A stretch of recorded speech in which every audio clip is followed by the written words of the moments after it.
What's going on, guys? Liam here, and it's time to wrap up week 1 of the NRL finals of the 2023 NRL season. And damn, that was really, really exciting, especially that last game. I was all over the place, man. I would have loved, but I also would have hated to be a Knights fan at that game. There's that roller coaster of emotions.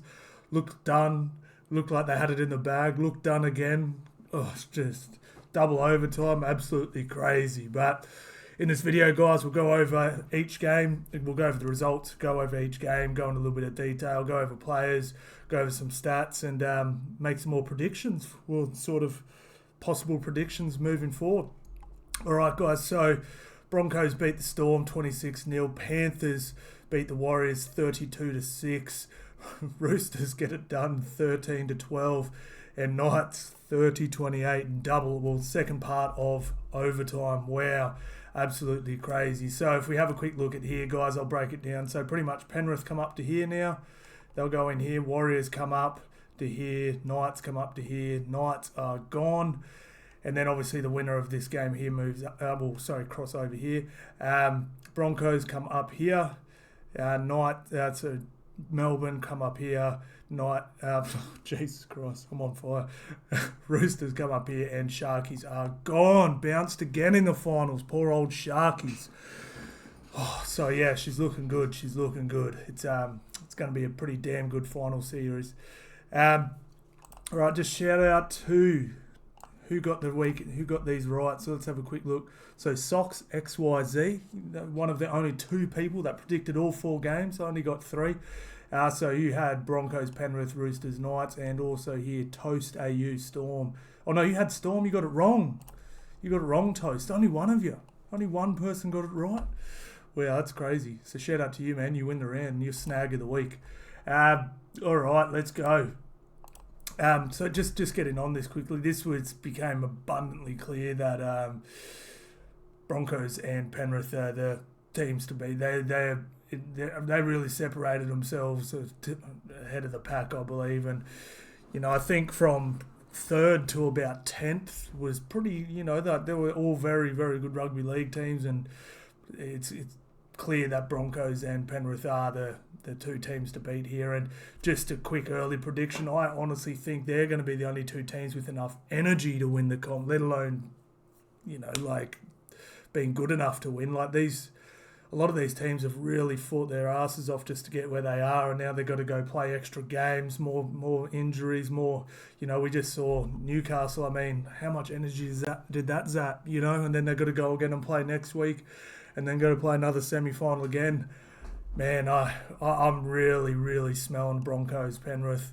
Not just obviously I think they're the 2 best teams anyway, but they just get to sit. They had what you'd call relatively soft games. Now they get to sit back, have a week off while these teams bash each other up.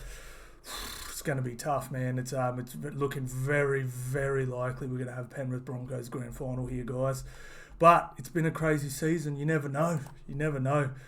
All right, guys. So pretty easy win, hey? Pretty easy win for the Broncos here. And just I was a bit torn on this, and you guys let me know what you think on this. I was like, Melbourne were awful, and they were. I haven't seen Melbourne play that bad in a final ever, I don't think. But someone said, they were only bad because Broncos made them back, and I do agree with that to an extent. But it was, I definitely think Broncos made them play bad, but there was just some complete unforced errors which never normally go down. Bloody Hughes he was terrible, and Munster just never got into the game. He didn't do anything wrong, but never really got into the game. I mean, there was no one in this Storm team will come away from this game and say I played great. I thought Nelson was probably the best, and even he had an unforced error. And how sad was it to see Pappy go down with a compound fracture? Oh, for anyone that doesn't know what that means the bone was sticking out of the skin. Jesus Christ, absolutely horrendous. Harry Grant, nothing. It was just everyone didn't pass the test. I don't think there was a single player that would have walked out of there going, well, I did my bit. You know what I'm saying? Whereas the Broncos, I don't think there was a single player that didn't pass. I think probably Ezra Mam. He missed a few tackles and a few dud kicks, but Jesus Christ, Adam Reynolds, that was one of the all-time great halves performances for me. It was absolutely brilliant. How good was it watching him pump his little legs running down the sideline? I was like literally in stitches watching him run. It was hilarious, man. Little Reynolds pumping those little legs, trying to burn around the outside. He had pinning the ears back. Oh man, absolutely brilliant. I thought Billy was good. Fleggs was solid. I still don't feel like he's playing his best footy, but he was solid enough when you got Pat Carrigan and Payne Haas doing what they do. Now, I actually think this was Payne Haas's best game I have ever seen him play.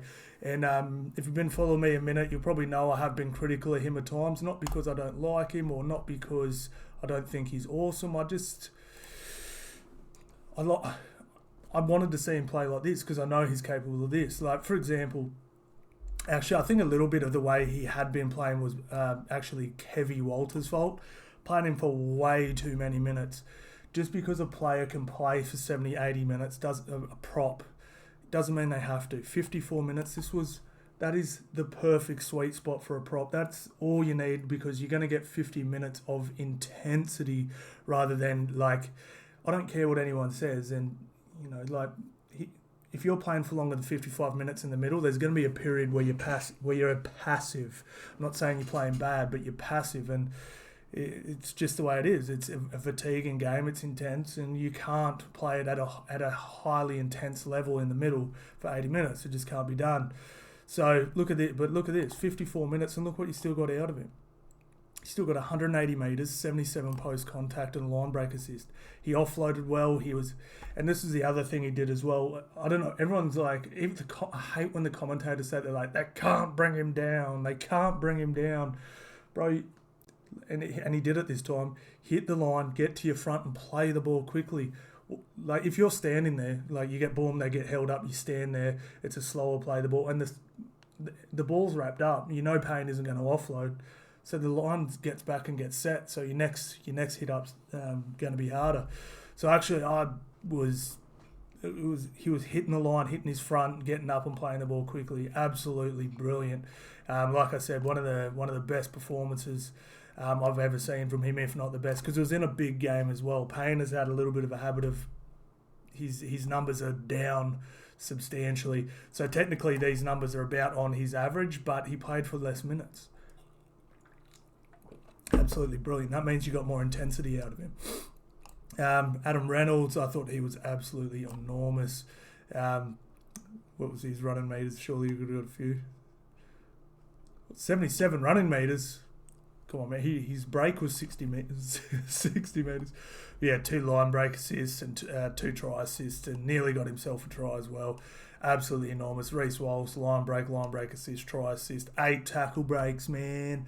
And look at Storm stats, just empty, just empty. They did nothing.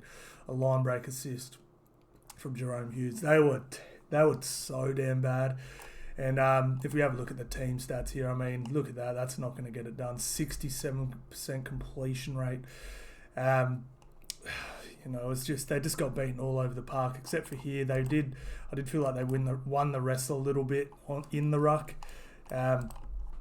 But yeah, it was an absolute hiding. This was bad. Both teams, like this is, I mean, just for the Broncos, like a lot of people saying, oh, who do you still have winning the comp? Who do you have winning the comp? I'll show you in a minute and we'll compare the two. But Broncos numbers aren't incredible here. There's still a lot to work on. And I'm just saying if they did play a full strength Penrith team that didn't do all this awful stuff, I think they could have been in trouble because 75 completion rate, not horrendous, but not incredible. Tackle breaks, obviously, all brilliant. Slow play the balls. And then the tackle efficiency, 84%, not great. 32 mistakes, it's not horrendous, it's not bad. But then 12 errors as well.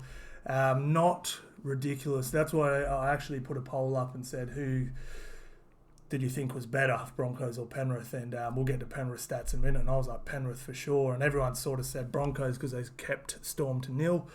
But I'd sort of argue that the Warriors actually put up a much better fight than the Melbourne Storm did. I actually thought they were brilliant. And And yeah, there was definitely some, I'd just say chinks in the armour. But having said that, Broncos were still brilliant, and they are, like I said, a genuine premiership threat. And this stuff isn't overly hard to tidy up. So, but yeah, there's Jeff.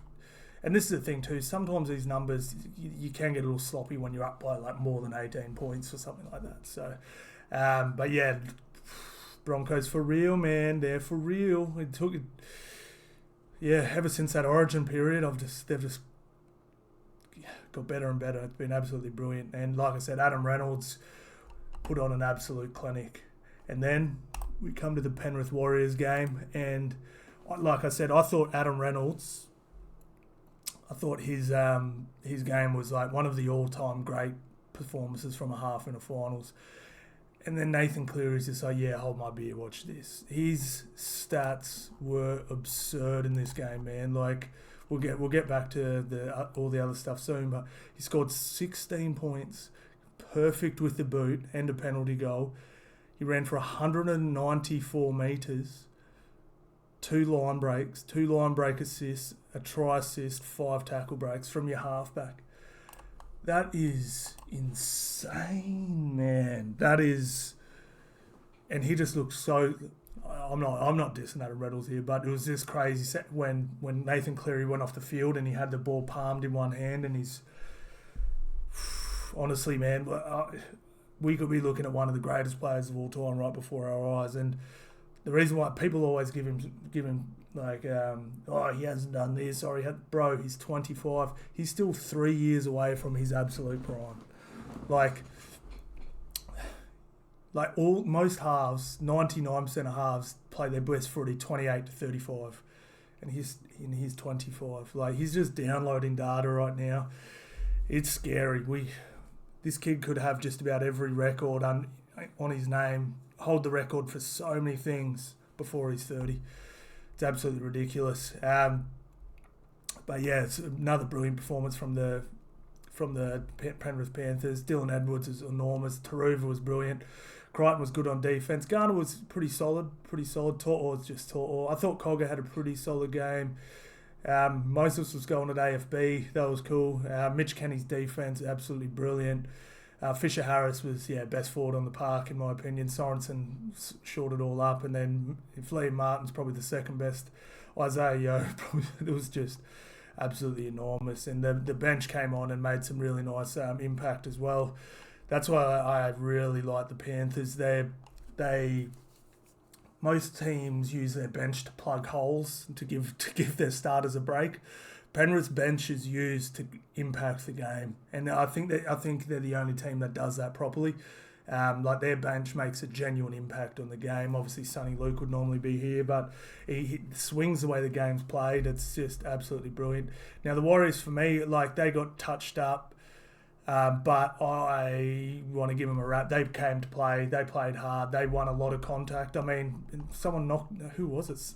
I think it was Tamari Martin knocked out Moses Leota. Like, they came to play. Fanua Blake was getting in their faces. Montoya, real tough carries. Dallin had some tough carries. CNZ did as well. It's just unfortunately not quite classy enough in the halves. And when you got the classiest half we've seen in a very, very long time, it's always going to be a tough task. But I really liked what they brought. I liked their energy, and I'm not. They're going to be. They're going to have a really good chance. They're going to have a really good chance against the Newcastle. Actually, let's have a quick look at that. See if that's up yet. Week 2 of the finals. All right, the odds. The odds aren't up yet for the Warriors. The Warriors game. Let's see if it's on my phone yet. Hang on. We'll check what the odds are for the Warriors versus the Knights.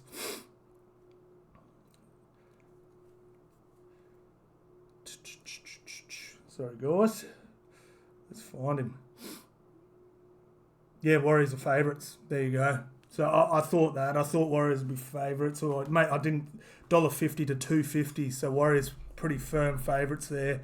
That's like I said, I saw plenty out of the Warriors, that they're not just not necessarily a team that's going to get bounced in the finals like the Sharks were last year. I saw a lot more out of them than that.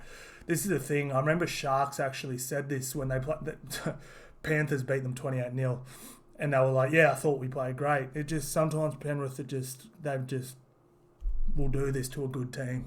You know, it's just the way it is, sort of thing. So, unlike Melbourne, who were awful, like, you know, I thought the Warriors in a just as big a hiding were actually pretty solid. They were just obviously missing some bits and pieces. Thought Eags was good. Barnett was enormous. Ford not too great. And I heard the commentary say this: when Tohu Harris retires, Warriors need to replace their logo with his because he is a damn warrior, man. He is the definition of warrior, Tohu Harris, battling through the middle, just playing on one leg, man. He's got wearing more tape than a mummy. He's just absolutely just so huge for this team, man. Dylan Edwards, 223 metres, 33 post contact, 1 line break, 2 line break assists, 5 tackle breaks. Brian Tor, when I first saw it, I was like, 174 metres, pretty good, but nothing crazy. 63, 13 tackle breaks. We've already gone over Cleary's stats, but Isaiah Yeo as well, 196 metres, 55. He was causing huge troubles. As you can see, he had 15 hit-ups there, probably a few more than he normally has. Not many more, but he was running real nice lines behind the ruck. Dudes would grab him because they couldn't, you know, he'd win the contact and he'd just walk another 4 or 5 metres, find his front, and then get another quick play the ball. So, yeah, huge. I thought Spencer Leonu came in and brought quite a bit of energy. I don't know if he's put on a few kegs, but he looks a little heavy. I thought he used to be really defined. I'm not too sure if he's running with venom, but it's not quite like bend in the line like he was sort of last year and the start of this year. But yeah, he was he's like Top Or, but just a bit bigger. You know, like he's just got that really explosive. Like not everyone has that, man. You're either born with it or you're not, you know. And he's definitely got that. But yeah, pretty damn impressive from the Penrith Panthers. All right, so yeah, like Warriors. I mean, look, the numbers are always going to be pretty restricted. But yeah, I thought Dallin can hold his head high. Pompey was pretty good. I mean, look, no one played horrendous. I wasn't overly impressed with Jackson Ford, but it was just like they just got outclassed. It was just simple as that. I think losing Sean Johnson probably just dented their confidence a little bit, but they still came out to play. And like I said, they can hold their head high, guys. And yeah, absolutely brilliant from the Panthers. But I'm really, really excited to watch a home final in New Zealand. It's, man, like if you've watched any of the Warriors games before they come out, they go dark and there's fireworks and there's light shows and it's going to be loud. The first home final in a long time, and that's going to be intimidating for the Newcastle Knights. It's going to be full on, man, and wow, I absolutely cannot wait for that. Yeah, wow, that's going to be cool. So yeah, shout out to the Wars. You're going to be just fine. Don't worry about it. All right, this game here, the Sharks Roosters again. I'll go to the team stats first. Actually, sorry, we haven't finished we haven't done the team stats for the Warriors. Now, this is what I was going to get into when we're alluding to the Broncos versus the Panthers. We're about to go through the Panthers team stats, and you'll sort of see what I'm talking about when I was talking about the Broncos. It's not a knock on the Broncos. I'm just saying, at the end of the day, you can play awesome. It doesn't really matter if you get what I'm saying. Like, you can play awesome and get pumped by the Penrith Panthers. So this is more finals numbers, and this is what they've done. Like Penrith in the finals, I think they're from last year and this year are now up to averaging about 7 or 8 points a game, sort of thing. So 82% completions, absolutely brilliant. Run for again nearly 2 kilometres. I actually thought Warriors did a pretty good job of restricting them a little bit. This can be up over 2Ks quite regularly. Post contact high, line breaks 9, but not only that, look at that. 0 line breaks, Jesus. Tackle breaks 55. Absolutely crazy. Rucks faster. It's still not overly quick, but 3.5's about, that's quick, especially for finals, because the ref usually lets you lay on them a little bit more. kick defusals perfect, tackle efficiency damn near 90%, missed tackles 26. Now this was 12 with about 10 minutes to go. There was a little sequence where there was about 7 or 8 missed tackles. It was just one of those ones where they just, every time someone gets grabbed, they slip off and like throw a pass or whatever. But this was well under 20 with not long to go. So a few added on to that, which didn't make it look quite as dominant. But still, like I said, if you're under 30, you're doing pretty damn good. Errors under 10, and then penalties that conceded under 4. So, these are finals numbers sort of thing. And, like I said, you compare them to the Broncos, not bad, like, at all. But it was more these ones down here. Just, the missed tackles was pretty damn solid. But the tackle efficiency and also the errors as well. It's only conceded 5 penalties. You can live with that. But like I said, I think Broncos will have to just come up a slight more of a peg than that as well. And the other thing I was a little bit worried about, I'll talk a little bit more when we do a preview if they make the grand final, is Penrith. Okay, so the Warriors scored 1 point, right? When's the last time they lost to the Parramatta Eels? How did Parramatta Eels beat them? By offloading, second phase play. How did the Warriors score their only try? From an offload. Like, that's the only thing that really seems to worry them. And Broncos aren't an offloading team. And I was just sort of thinking about that. I'm like, man, if they just try and run plays against the Broncos, if the Broncos just try and run plays against Penrith, I'm not too sure if it'll work. Like, we saw Warriors go bang out the back, hit Dallin, and Dallin just, like, Dallin normally has all this space and he does this crazy put down. He just got run out of just. He didn't get close to the try line, It was sort of like they ran the play and then there was almost like an opposite overlap. There was an overlap for the defence and there was 3 defenders to 2 attackers sort of thing. So I think Broncos might have to... Yeah, that could be an issue for the Broncos, definitely. Because, like I said, whenever they ran plays, Warriors ran plays, it didn't bother Penrith at all. And when they offloaded, it caused issues. So, Payne, Flegler, if you're listening, I know you all watch. Start practicing your offloads, brother. You're probably going to need them. Yeah, but crazy, man, crazy. All right, sorry, back to the Roosters, guys. Like I said, this was game. Again, I just genuinely think both these teams are miles off those top 2 guys. I mean, again, look at these completions in the 70s.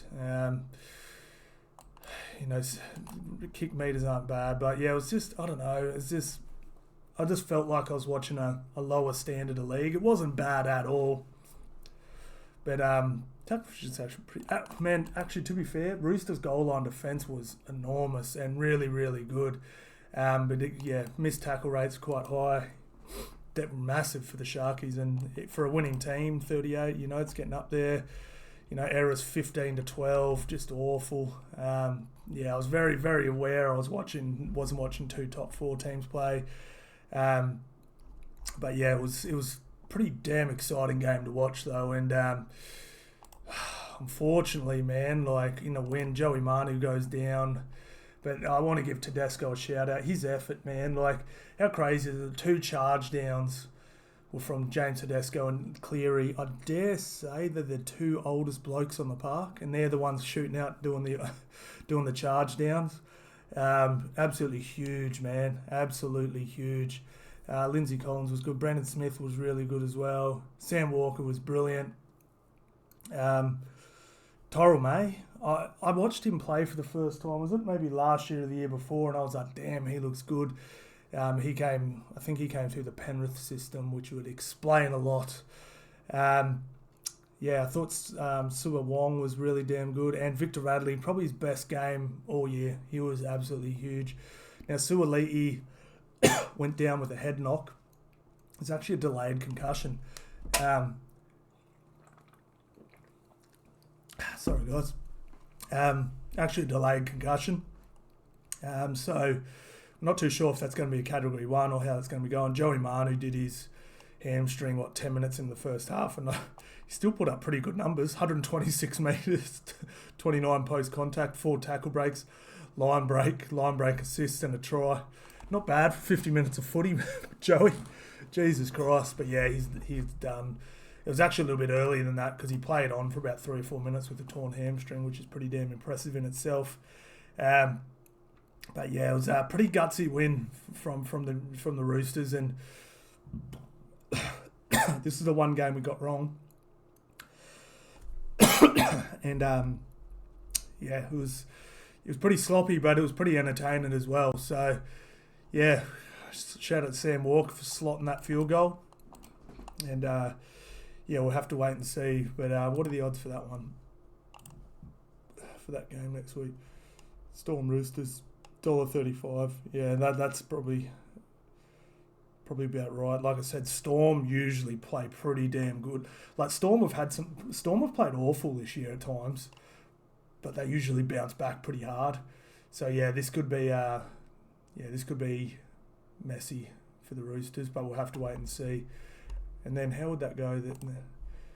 So let's say the Storm win, they'll cross over to Panthers side of the draw. And then Warriors thing. Should be interesting. It's excited. But yeah, so who else was good? Sharkies. I mean, Connor Tracy was trying his ass off, but yeah, Nakora. Yeah, it just felt like I thought their back five again was pretty damn enormous. I mean, Talakai I dare say he would have had a bunch of missed tackles. I felt like he did. Except for Talakai 6. Not great, but not horrendous either. Pretty bad, but on the edge you can get Wade Graham. Was that Wade Graham? 7 missed tackles. Jesus, that's not going to get it done. Yeah, but yeah, Sharkies are just missing something. It's bizarre, and it's becoming a thing. Because I genuinely think they're going to make the 8 again next year. Like you look at that team 1 through 17, and it's going to make the 8. But then are they going to get bounced again? Like, are they this is the thing. Are they learning from these losses?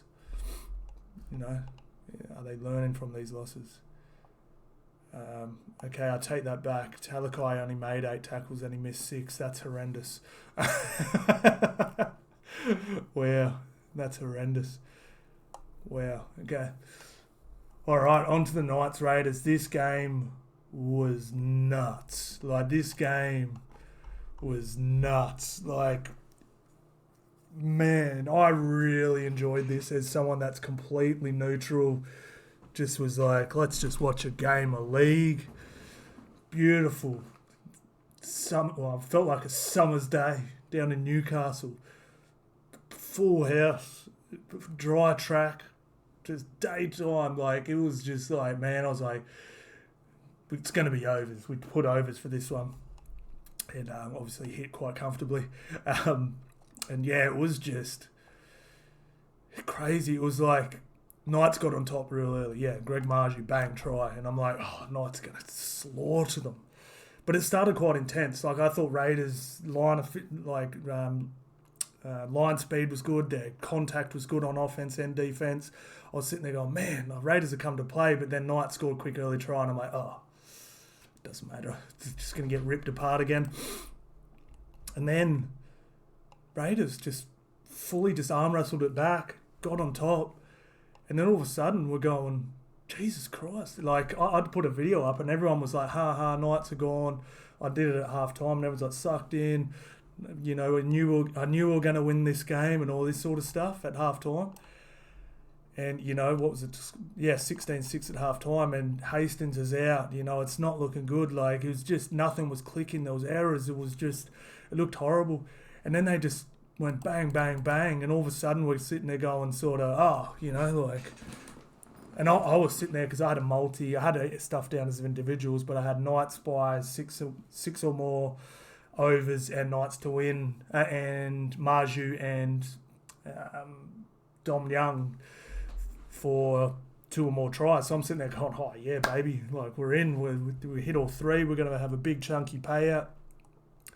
And then Raiders just go, nah, we're going to hang around and just go bang, bang, bang. It was just crazy. It was just like I said, if I was at that game, if I was a Knights fan, the emotions, man, crazy, absolutely crazy. And unfortunately for Fogarty, 2 field goals missed.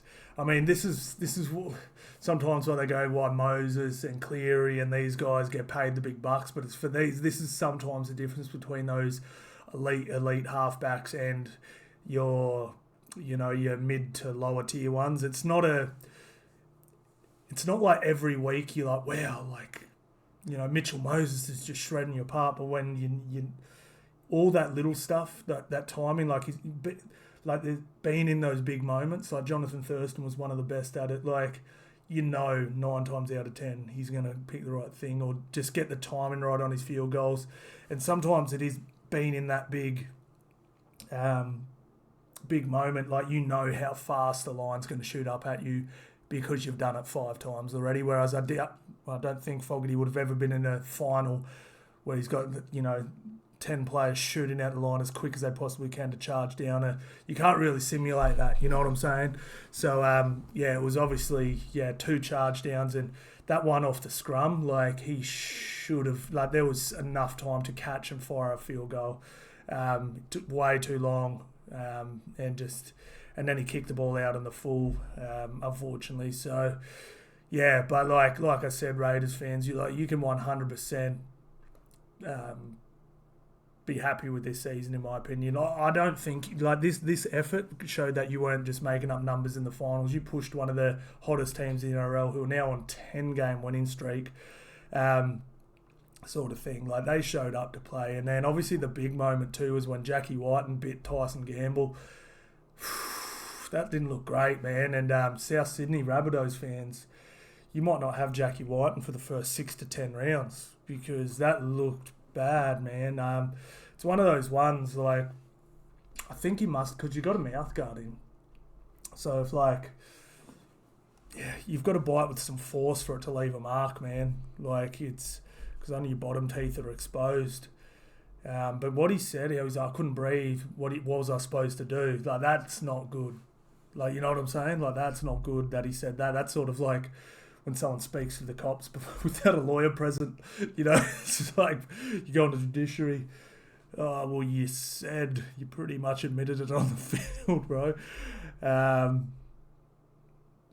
Pretty crazy. But I don't know. That's but I guess that's Bunnies fans now. You don't have to worry about that Raiders fans. But he was pretty lucky to stay on the park because when Proctor did it, I think he got sent off 2-3 years ago, maybe. But it was pretty damn good effort. But I mean, I thought Schiller was brilliant. Rapana was great. Tomoko was good. I mean, Kotrick not bad. Frawley was pretty solid. Fogarty had actually been brilliant all game, but just couldn't ice it. And then the forward pack was pretty solid as well. Everyone, Piru got knocked out early. That made it even huger. I actually think if you get a player knocked out or injured in the first 5 minutes, you should just be able to activate your 18th man. Like, it's such a disadvantage. Like, from 5 minutes on, it's just like tough luck. Like, things do happen. But in the first 5 minutes, that is such, you know what I mean? It shouldn't be foul play or anything. If a player just bangs his hamstring out or just like, you know what I mean? Like, say the Pappenhausen thing happened in the first 3 minutes. Just, all right, cool. Like, you can bring your 18th man in. It's no disadvantage to the other team, if that makes sense, because you're losing a starter for essentially a reserve anyway. So it's technically not hindering the other team, but it's such a disadvantage. And just for the luck, like we've seen it quite a lot. I mean, I remember when Ponga got knocked out, like, on the first hit up of the game. It's just like, you know what I mean? Like, it's not a disadvantage to the other team, but it's such an advantage to you, and it is just unlucky. Like, I honestly think there should be a rule. First 5 minutes of the game, if a player goes down, you can replace them, with your 18th man. That's just my opinion. Because it is such a disadvantage. I mean, from like literally 2 minutes in, they're playing with one man down. It just sucks. But anyway, I don't think that would have affected the game too much anyway. I mean, it wouldn't have affected the result anyway. Probably affected the game a little bit. But yeah, I've been surprised with him. He's a little gun, that dude. But yeah, there was a bit of a mixed bag from the Knights. Ponga was absolutely brilliant. Dom Young was brilliant. Gagai was so bad in the first half. Like, didn't give the ball to Dom and then knocked the ball on 2 or 3 times. Bradman Best, bit of a mixed bag. Marju as well, mixed bag. Gamble was a mixed bag. Hastings I thought was pretty good till he went down. I can't remember which Saifidi was really good, but one of them was. Crossing a little dicey in the first half, but brilliant second. Tyson was pretty damn good. Lockie mixed bag again. Adam Elliott mixed bag, but it was a bit of a mixed bag from the old Knights, but I guess that's what happened when you're awful in one half and great in the second. It's sort of going to go down that way. Have a quick look at some of the set. Rapana had speaking of mixed bags, had a bit of a pretty crazy one, but 269 running metres, line break 610 tackle breaks. Jesus Christ. And then pretty crazy game. Yeah, this, how do you say, is Mariota, 193 metres, 73 post contact, and fast play the balls too. I was really liked his quick play the balls. Hudson Young is definitely mixed bag too, but yeah, pretty crazy, man. Crazy way to finish it.